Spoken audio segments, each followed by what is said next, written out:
Good morning students, welcome in online class 8 class. आज हम SST में हिस्ट्री का चैप्टर 8 महिलाएं, जाति एवं सुधार इसके बारे में पढ़ेंगे। इसके पहले वाली क्लास में हमने पढ़ा था कि प्राचीन समय में क्या स्थिति महिलाओं की और आधुनिक समय में क्या स्थिति है महिलाओं की, कि किस तरह से उनकी शिक्षा के ऊपर जोर दिया जा रहा है। ठीक है, आज हम पढ़ेंगे कि विधवाओं की जिंदगी में बदलाव लाने की कोशिश की गई, क्योंकि राजा राम मोहन रॉय के द्वारा इनके द्वारा बहुत प्रयास किए गए, क्योंकि वहां पे सती प्रथा पे जोर था।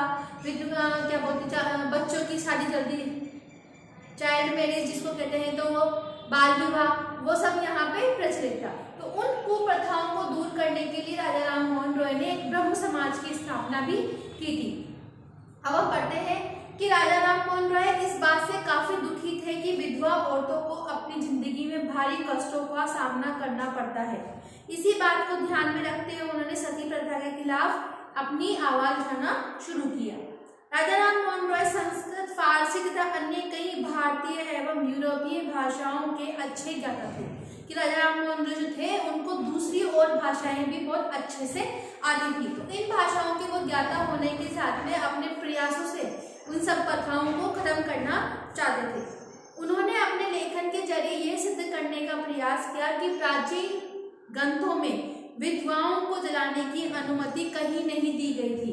कि उन्होंने, क्योंकि लोगों की मान्यता थी कि जो विधवा हो जाती है उसमें उसका सारा जीवन कष्टों से भरा होता है, वो अभिशाप बन जाती है, तो इसके लिए उन्होंने वो प्राचीन ग्रंथों को खोल के पढ़ना शुरू किया। और उन्होंने ये देखा कि पहले के समय में महिलाओं को ये नहीं समझा जाता था कि जो विधवा हो गई है उनको भी अपना जीवन खत्म कर लेना चाहिए।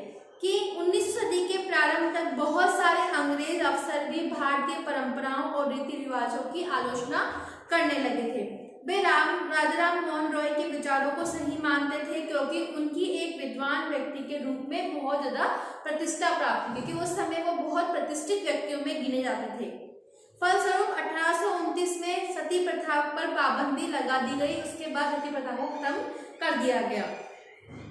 राजा राम मोहन रॉय ने इस अभियान के लिए जो रणनीति अपनाई, उसके बाद सुधारकों ने भी इसको अपनाना शुरू किया। जब भी वो हानिकारक प्रथा को चुनौती के देना चाहते थे, तो अक्सर प्राचीन धार्मिक ग्रंथों में ऐसे श्लोकों या वाक्य को ढूंढने का प्रयास करते थे जो उनकी सोच को बदलने या उनकी सोच को बदलने में उनका समर्थन कर सके। मतलब किसी भी प्रथा को खत्म करना चाहते थे तो वो प्राचीन ग्रंथों का सहारा लेते थे, क्योंकि प्राचीन ग्रंथों में कहीं ना कहीं ऐसे ऐसे हमें उपाय मिले हैं। क्योंकि उस समय की स्थिति और इस समय की स्थिति जो मनुष्य के द्वारा बनाई गई थी वो बहुत अलग थी। उस समय महिलाओं की उनको सम्मान की दृष्टि देखा जाता था, लेकिन धीरे धीरे जो बदलाव आते गए उसमें महिलाओं को कष्टों से, उनकी जिंदगी को कष्टों से भरना शुरू कर दिया। इसके बाद वो दलील देते थे कि संबंधित वर्तमान रीति रिवाज प्रारंभिक परंपरा के खिलाफ है। उदाहरण के लिए प्रसिद्ध सुधारक ईश्वरचंद्र विद्यासागर ने भी विधवा विवाह के पक्ष में प्राचीन ग्रंथों का भी हवाला दिया। उन्होंने इन्हीं के समर्थक जो थे ईश्वरचंद्र विद्यासागर, उन्होंने भी विधवाओं के पुनर्विवाह पर उन्होंने उसको जोर दिया। अंग्रेज सरकार ने उनका इस सुझाव मान लिया और 1856 में विधवा विवाह के पक्ष में एक कानून पारित कर दिया। जो विधवाओं के विवाह को विरोध करते थे उन्होंने विद्यासागर का भी विरोध किया और यहाँ तक कि उनका बहिष्कार भी कर दिया। कि जो इनकी भावनाओं का विरोध करते थे वो इनका भी विरोध करने लगे। 19वीं सदी के उत्तरार्ध तक विधवा विवाह के पक्ष में चलाया जा रहा आंदोलन देश के अन्य भागों में भी फैल गया। मद्रास प्रेसिडेंसी के तेलुगु भाषी इलाकों में वीरेशालिंगम पंतुलु ने विधवा विवाह के समर्थन में एक संगठन बनाया। लगभग उसी समय बंबई में युवा बुद्धिजीवियों और सुधारकों ने भी विधवा विवाह के प्रचार प्रसार का संकल्प लिया। उत्तर में आर्य समाज की स्थापना करने वाले स्वामी दयानंद सरस्वती ने भी विधवा विवाह का समर्थन किया। अगर आपसे क्वेश्चन पूछा जाए कि आर्य समाज की स्थापना किसके द्वारा की गई है, तो दयानंद सरस्वती के द्वारा की गई है, और ब्रह्म समाज की स्थापना राजा राम मोहन रॉय के द्वारा की गई थी। इसके बावजूद विवाह करने वाली विधवाओं की संख्या काफी कम थी, क्योंकि उनको छोटी उम्र में ही उनकी शादी कर देते और छोटी उम्र में ही वो विधवा हो जाती थी। विवाह करने वाली विधवाओं को समाज में आसानी से स्वीकार नहीं किया जा सकता।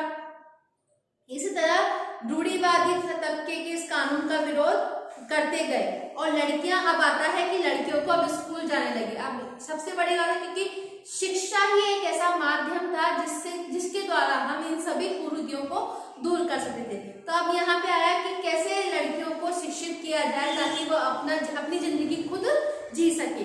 तो बहुत सारे सुधारकों को लगता था कि महिलाओं की दशा सुधारने के लिए लड़कियों को शिक्षित करना जरूरी है।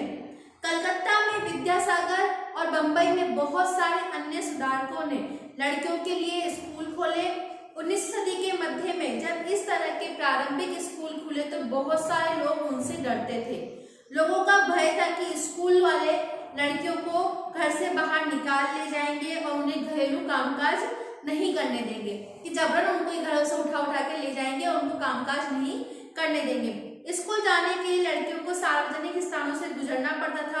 बहुत सारे लोगों को लगता था कि इससे लड़कियां बिगड़ जाएंगी। उनकी मान्यता थी कि लड़कियों को सार्वजनिक स्थानों से दूर रखना चाहिए। फलस्वरूप 19वीं सदी में पढ़ने लिखने वाली ज्यादातर महिलाओं को उनके उदार विचारों ने बिना किसी मदद के लिए ही खुद ही पढ़ना लिखना सिखा दिया। फिर है कि 19वीं सदी के आखिरी हिस्से में आर्य समाज के द्वारा पंजाब में और ज्योतिराव फूले के द्वारा महाराष्ट्र में लड़कियों के लिए स्कूल खोले गए और उत्तर भारत के कुलीन मुस्लिम परिवारों को महिलाएं अरबी में कुरान शरीफ पढ़ना सीखने लगी। उन्हें घर पर ही पढ़ाने के लिए शिक्षिकाएं रखी जाती थी। इस स्थिति को देखते हुए मुमताज अली जैसे कुछ सुधारकों ने कुरान शरीफ की आयतों को हवाला देकर कहा कि महिलाओं को भी शिक्षा अधिकार मिलना चाहिए, कि महिलाओं को भी शिक्षित करने का अधिकार होना चाहिए ताकि वो अपनी जिंदगी को और अच्छे से जी सके। 19वीं सदी के आखिर में ही उर्दू में उपन्यासों का सिलसिला शुरू। अब यहाँ पे जो उपन्यास थे, अब पहले तो क्षेत्रीय भाषाओं में या फिर हिंदी में लिखे जाते थे, अब इन उपन्यासों का उर्दू भाषा का भी प्रयोग किया जाने लगा। इन उपन्यासों में महिलाओं को इस बात के लिए प्रोत्साहित किया जाता था कि वो धर्म और घरेलू साज समाज के बारे में पढ़े। अब आता है महिलाओं के बारे में महिलाएं भी लिखने लगी। अब पहले जो कवि थे वो महिलाओं के बारे में नहीं लिखते थे, कवि पुरुष लिखते थे, लेकिन अब महिलाएं भी शिक्षित होकर कवि जिनकी जिस चीज में रुचि थी वो क्षेत्र में आगे बढ़ने लगी, तो महिलाएं कवि भी अब महिलाओं के विचारों पर लगने लगती है और उनकी भावनाओं को समझकर सबके समक्ष उनकी कठिनाइयों को भी रखने लग गई थी। 20वीं सदी की शुरुआत में से ही बहुत सारी मुस्लिम महिलाओं ने महिला शिक्षा को बढ़ावा देने के लिए अहम भूमिका अदा की। जैसे भोपाल की बेगमों ने अलीगढ़ में लड़कियों के लिए प्राथमिक स्कूल खोला। बेगम रुकैया शख्तावत हुसैन ने भी इस दौर की प्रभावशाली महिला थी, जिन्होंने कलकत्ता और पटना में मुस्लिम लड़कियों के लिए स्कूल खोले। इस रूढ़िवादी विचारों की कटु आलोचक थी। उनका मानना था कि प्रत्येक धर्म में धार्मिक नेताओं ने ही औरतों को निचले दर्जे पर रखा है, कि जितने भी धार्मिक नेता है ना, उन नेताओं ने ही औरतों की स्थिति को और दयनीय बना रखा है। 1880 के दशक तक आते आते भारतीय महिलाएं विश्वविद्यालय में भी प्रवेश करने लगी और चिकित्सक और शिक्षिका भी बनने लगी। बहुत सारी महिलाएं लिखने लगी और समाज में महिलाओं की स्थिति पर अपने आलोचनात्मक विचार भी प्रस्तुत करने लग गई। पूना में घर पर रहकर शिक्षा प्राप्त करने वाली ताराबाई शिंदे ने स्त्री पुरुष तुलना नामक एक किताब प्रकाशित की, जिसमें पुरुष और महिलाओं के बीच मौजूद सामाजिक फर्कों की आलोचना भी की गई थी। संस्कृत की महान विद्वान पंडित रामाबाई का मानना था कि हिंदू धर्म महिलाओं का दमन करता है। उनका ये मानना है कि हिंदू में बहुत सारे धार्मिक नेता ऐसे उत्पन्न होने लग गए थे जो महिलाओं को और निम्न स्थिति, क्योंकि महिलाओं की स्थिति वैसे ही अच्छी नहीं थी और वो ये चाहते थे कि महिलाएं अगर पढ़ लिख के आगे बढ़ जाएगी तो उसमें इनकी इज्जत कम हो जाएगी। तो इसी को देखते हुए वो महिलाओं को आगे बढ़ना नहीं चाहते थे कि वो महिलाएं आगे बढ़े नहीं। उन्होंने ऊंची जातियों की हिंदू महिलाओं की दुर्दशा पर एक किताब भी लिखी थी। उन्होंने पूना में एक विधवा गृह की स्थापना की, जहां ससुराल वालों के हाथों अत्याचार की झेल रही महिलाओं को पनाह दी जाती थी। जो ससुराल में जो महिलाएं अत्याचार सहन कर रही थी, वहां पे उन महिलाओं के लिए वहां वहां पे स्थान देना शुरू किया गया। वहां महिलाएं को ऐसी चीजें सिखाई जाती है जिनके सहारे वो अपनी रोजी रोटी चलाना, जैसे कि चटाई बनाना है, स्वेटर बनाना है, कुछ और ऐसे काम जिनके द्वारा वो अपनी रोजी रोटी आसानी से चला सके। जाहिर है कि इन बातों से रूढ़िवादी खेमे के लोग काफी आग बबूला हुए।